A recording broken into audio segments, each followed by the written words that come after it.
سلطان الاولیاء شیخ عبد القادر جیلانی رحمۃ اللہ تعالی کی شان کتنی نرالی ہے کہ ایک بار آپ نے ایک مجلس کے اندر کمال کا جملہ ارشاد فرمایا، اور آپ فرماتے قدمی ہادھی علی رقبتی کل ولی اللہ، میرا یہ قدم اللہ کے ہر ولی کی گردن پر ہے۔ اللہ اکبر۔ یہ سن کر سیدنا شیخ علی بن حیتی اس وقت موجود تھے، اٹھے اور ممبر شریف کے پاس جا کر آپ نے اپنا قدم مبارک اپنی گردن پر رکھ لیا، اور اس کے بعد تمام حاضرین نے اپنی گردنیں جھکا لی۔ یہ آپ کا مرتبہ ہے۔ لیکن سبحان اللہ، اسپرچولی دنیا بھر میں جہاں جہاں اولیاء کرام تھے سب نے اس فرمان کو سنا اور سب نے سر جھکایا۔ ایک روایت کے مطابق حضور خواجہ خواجگان خواجہ غریب نواز رحمۃ اللہ تعالی علیہ ان دنوں میں خراسان کے دامن قوم عبادت کرتے تھے۔ یہ اعلان تو بغداد میں ہو رہا ہے اور وہ خراسان میں موجود ہیں، مگر وہاں جب بغداد میں غوث پاک فرماتے ہیں قدمی ہادھی علی رقبتی کل ولی اللہ، تو خواجہ غریب نواز اپنا سر جھکاتے ہیں، اتنا جھکاتے ہیں کہ سر مبارک زمین تک پہنچا، اور فرمایا بل قدماک علی راسی وعینی، بلکہ آپ کے دونوں قدم میرے سر پر ہیں، میری آنکھوں پر ہیں۔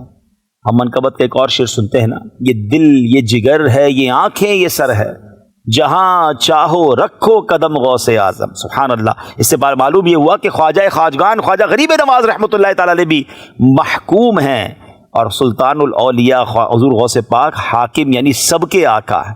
بہت بڑی ہستی ہیں حضرت شیخ احمد کبیر رفاعی رحمۃ اللہ تعالی۔ آپ ایک بار اپنی مجلس میں بیان فرما رہے تھے، اور بغداد میں جب یہ فرمان غوث پاک نے کیا تو آپ نے سنا، اور دوران بیان آپ کہتے ہیں علی رقبتی، میری گردن پر بھی آپ کا قدم ہے۔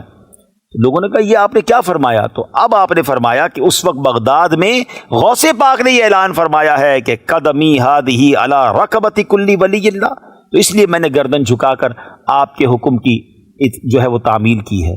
سبحان اللہ۔ اب یہاں پھر کہ اولیاء کرام نے وہ آواز کیسے سنی؟ ناظرین مجھے ایک بات بتائیے، آج سائنس ترقی کر گئی ہے، چھوٹا سا موبائل ہمارے پاس ہوتا ہے۔ آج سے 15-20 سال پہلے ہم سوچ سکتے تھے کہ ہم بغیر کسی تار کے کسی سے دنیا بھر میں بات بھی کر سکیں گے؟ صرف بات نہیں، اب تو دیکھ بھی سکتے ہیں، ویڈیو کال ہو سکتی ہے۔ تو 200-400 روپے خرچ کر کے انٹرنیٹ کے ذریعے ہم دنیا بھر کے لوگوں سے ہم بات کر لیں۔ بظاہر کوئی تار نظر نہیں آتا، کوئی کچھ چیزیں سمجھ نہیں آتی، مگر ہماری آواز ہماری ویڈیو سب پہنچ رہی ہوتی ہے۔ تو سائنس نے کرامتوں کو سمجھنا تو آسان کر دیا ہے۔ جب آج دنیا کا بندہ، عام انسان انٹرنیٹ کے ذریعے دنیا بھر میں بات کر سکتا ہے، تو کیا اللہ کے اولیاء تو سبحان اللہ رب کے پیارے ہیں، جو کائنات کا خالق ہے اس کے پیارے ہیں، تو کیا اسپرچول کنیکشن کے ذریعے، روحانی کنیکشن کے ذریعے وہ ایک دوسرے کی گفتگو نہیں سن سکتے؟ تو میرا خیال ہے یہ باتیں سمجھنا اور آسان ہے۔ آئیے شعر کو سنتے ہیں کہ جو فرمایا کہ دوش اولیاء پر ہے قدم میرا۔ دوش اولیاء کہتے ہیں اولیاء کا کندھا، یعنی اولیاء کا شانہ۔ لیا سر کو جھکا کر سب نے تلوا غوث اعظم کا۔ تلوا کہتے ہیں جو ایڑی اور پنجے کے بیچ کا حصہ ہے، پاؤں کے نیچے کا حصہ، اس کو کفے پا بھی کہتے ہیں۔ تو سبحان اللہ، اس شعر کا مطلب یہی بنے گا کہ جب آپ نے یہ فرمایا کہ میرا یہ قدم اولیاء کی گردنوں پر ہے، تو سارے اولیاء نے سر جھکا کر وہ قدم اپنی گردنوں پر رکھا۔ سبحان اللہ۔